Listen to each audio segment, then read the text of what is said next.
Tahu tak, bangunan berkubah terbesar di dunia zaman Rom masih berdiri kukuh selepas hampir 2000 tahun. Inilah Pantheon, sebuah bangunan agung yang pada asalnya dibina oleh Marcus Vipsanius Agrippa pada tahun 27 sebelum Masihi.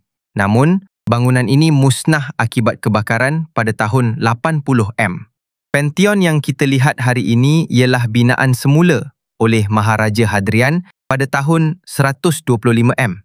Menariknya, bahagian hadapan Pantheon direka berinspirasikan seni bina Yunani dengan barisan tiang kukuh yang megah. Bahagian paling ikonik ialah kubah besar berdiameter 43 meter yang dianggap antara pencapaian kejuruteraan paling hebat dalam sejarah.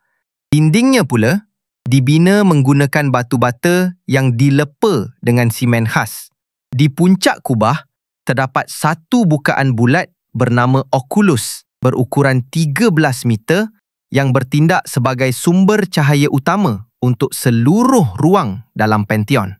Ini sejarah 1 minit. Like, share dan subscribe untuk lebih banyak kisah menarik. Jumpa lagi.